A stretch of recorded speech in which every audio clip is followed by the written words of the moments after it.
नितेश राणे बोलतायत, थेट जाऊयात. तोच कायदा हे लोक पाळतात हे वारंवार 2.5 वर्षाच्या त्यांच्या कारकिर्दीमध्ये आम्हाला दिसलेलं आहे. संविधान अगर पाळत असते तर आमच्या राज्यामध्ये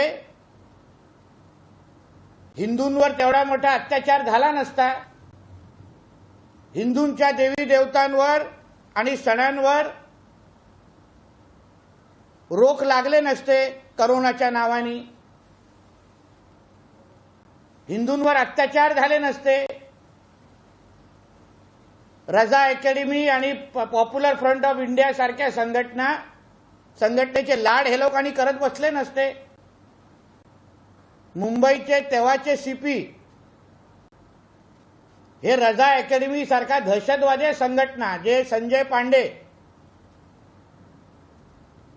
जो उद्धव ठाकरेचा जावई म्हणूनच त्यावेळी फिरायचा, फार लाड उद्धव ठाकरेचे त्याचे करायचे, तो त्या रजा अकॅडमी सारख्या दहशतवादी संघटनांबरोबर इफ्तार पार्टी साजरा करत बसला नसता.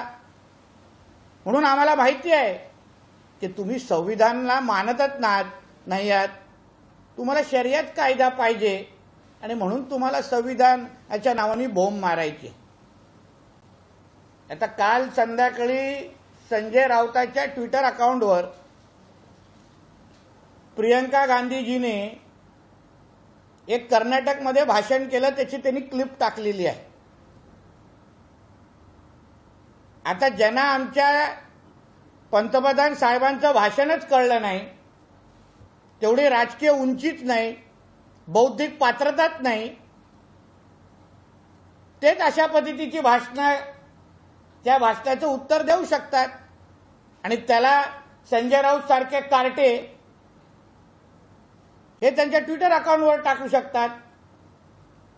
माननीय पंतप्रधान साहेबांनी जी यादी जाहीर केली, जे जे त्यांच्यावर टीका करतायत, जे जे त्यांना शिवाय घालतायत, ती काँग्रेस जनांची यादी होती, देशाच्या सामान्य लोकांची नव्हती. जे जे काँग्रेसवाले आहेत, जे जे त्यांचे विरोधक आहेत, जे त्यांना सातत्याने त्यांच्यावर टीका करतात, खालच्या पातळीची टीका करतात, त्या खरगे सारखे कोण साप म्हणणार, कोण मौत का सौदागर म्हणणार, त्या काँग्रेस जनांची त्यांनी यादी जाहीर केलेली होती. आणि त्याच्या इंटरप्रिटेशन प्रियंका गांधीजींनी काही वेगळाच केला. आणि ते भाषण हा आपल्या ट्विटर अकाउंटवर टाकतोय संजय राजाराम राऊत. आता मी मुद्दामून तुम्हाला एक बाळासाहेबांचं, हिंदू हृदय सम्राट बाळासाहेब ठाकरेंचं एक जुनं भाषण मला संजय राऊत आणि त्याच्या उद्धव ठाकरेला मुद्दामून ऐकवायचं, जेणेकरून कळेल बाळासाहेबांचे विचार या काँग्रेसबद्दल काय होते. विचारू नका, आमच्या सोंडा वाकडे झाला तो. कारण काँग्रेस पक्षामध्ये एवढे हिजडे होते इतके की आता चावायचं तरी कोणाला. सगळे झुकतायत त्या सोनिया गांधीच्या समोर. हिजडे चावला जो पण या देशाचे राज्यकर्ते आहे काँग्रेस पक्ष म्हणून, तो पण या देशाला चांगले दिवस येऊ शकणार नाही. आता बाळासाहेबांच्या भाषेमध्ये, ज्याला तुम्ही ठाकरी भाषा म्हणाल, काँग्रेसच्या समोर झुकणारे सगळे हिजडे बाळासाहेबांच्या भाषेमध्ये, मी बोलत नाही, बाळासाहेबांची भाषा. मग आज काँग्रेस समोर कोण झुकतंय?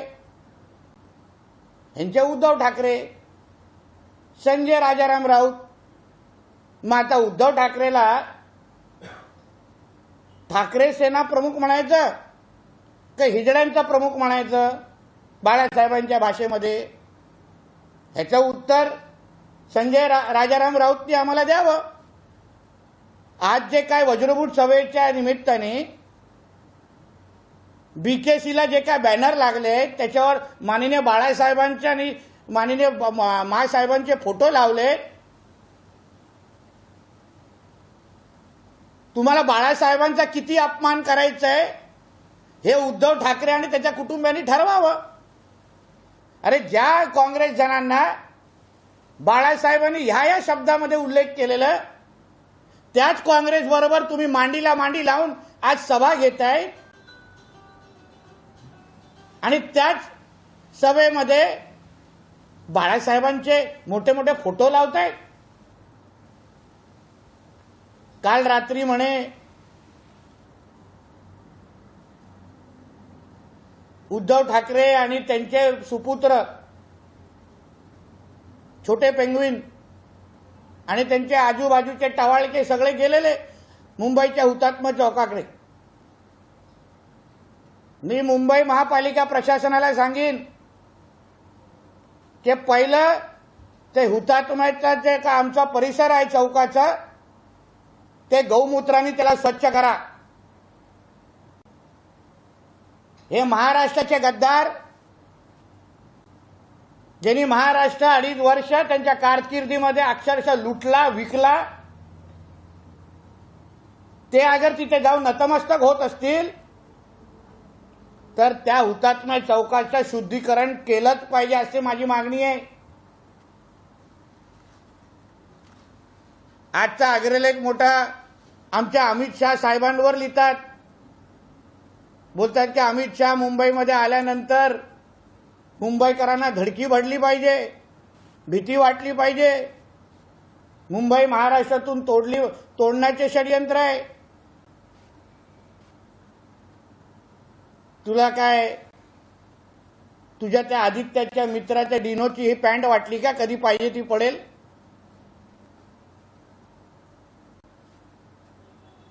आणि आता मोठं तुम्हाला शहा या आडनावशी फार एलर्जी वाटते. आमच्या गुजराती बंधू भगिनींच्या बद्दल तुम्हाला फार द्वेष वाटतोय. मग उद्धव ठाकरे त्यांचा कुटुंब त्यांची मातोश्री आतापर्यंत नेमकं कोण चालवत आहे. माझ्या गुजराती बंधूंचा तुम्हाला समाजाचा तुम्हाला पैसा चालतो पण शाह नावाच्या आडनावाचं तुम्हाला एलर्जी आहे. तुझा जो मालक जो बाहेरगावी जातो लंडनला साऊथ आफ्रिकेला अमेरिकेला जे काय बाहेरगावी फिरतो ते पैसे नेमकं कोणाचे असतात. फ्लाईटचे तिकीट पासून हॉटेलचा खर्च तिकडच्या शॉपिंगचा खर्च. मी चॅलेंज देतो 1 पण रुपया अगर उद्धव ठाकरेच्या खिशातून गेला असेल तर मी पाहिजे ते करीन. सगळ्याचा सगळा खर्च मुंबईचे काही बिल्डर आणि उद्योजक ह्यांच्याबरोबर असतात लंडन आणि बाहेरगावी. ह्यांचा राहण्याचा खर्च, ह्यांचा तिकीटचा खर्च, ह्यांचा शॉपिंगचा खर्च हे अनुभवाने मी सांगतोय. काही वेळी मी स्वतः तिथे असायचो तेव्हा तुम्हाला गुजराती बंधू म्हणजे तेव्हा गुजराती समाज चालतो तेव्हा तुम्हाला त्यांच्यावर आक्षेप नाही की हे मुंबईतून महाराष्ट्रात तोडणार आहे. जो मुंबईमध्ये वरळीमध्ये जो एट्रिया नावाचा मॉल आहे एट्रियाचा फुल फॉर्म काय हो जरा विचारा जरा उद्धव ठाकरेला विचार. एट्रियामध्ये ए कोण आहे, टी कोण आहे, आर कोण आहे हे जरा विचारा जरा मग कळेल. मग तो जो काय तुमचा पार्टनर आहे तो काय पाकिस्तानवरून आलाय, तो गुजराती नाही. तेव्हा तुम्हाला वाटत नाही का हा मुंबई महाराष्ट्रातून तोडणार आहे. हे जे काय घाणेरडं राजकारण हे वर्षानुवर्ष जे सुरू आहे. एका बाजूला मुंबई महापालिकेचे आणि सगळी कामं गुजराती माणसांच्या समाजाच्या लोकांकडून करून घ्यायची, त्यांच्या पैशावर आपलं आयुष्य उभं करायचं, गाड्या फिरवायच्या, बाहेरगावीचे दौरे करायचे. नेपेन्सी रोडमध्ये जे तुमच्या सगळे जे सामान जे विकत घेतलं जातं घरी त्याचा मालक कोण आहे. म्हणून हे जे काय घाणेरडे द्वेष नुसतं फक्त तुमच्या राजकारणासाठी तुम्ही जे पसरवता ते बंद करा. आम्ही चालायला देणार नाही.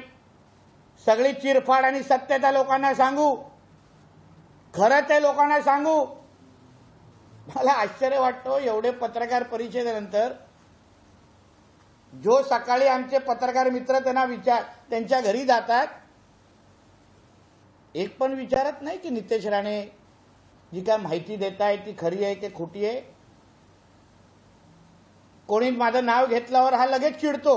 संजय राजाराम राऊत फडफड होतो त्याची. चिडला म्हणजे समजलं की सत्य आहे. मानसशास्त्रामध्ये सत्य जेव्हा पचवायला होत नाही तेव्हा माणूस चिडचिडा होतो. आणि माझा प्रश्न विचारला हा चिडतो. ए गप्रे असं म्हणतात. पण हिम्मत असेल तर मी जे काल तेजस आणि आदित्यबद्दल बोललो, जे अन्यतेची खरी परिस्थिती मुख्यमंत्री पदासंदर्भात सांगितली, त्याचं उत्तर द्या. सांगा नितेश राणे खोटं बोलतोय, नितेश राणेवर आबरू नुकसानीचा दावा करणार आहे, सांगा.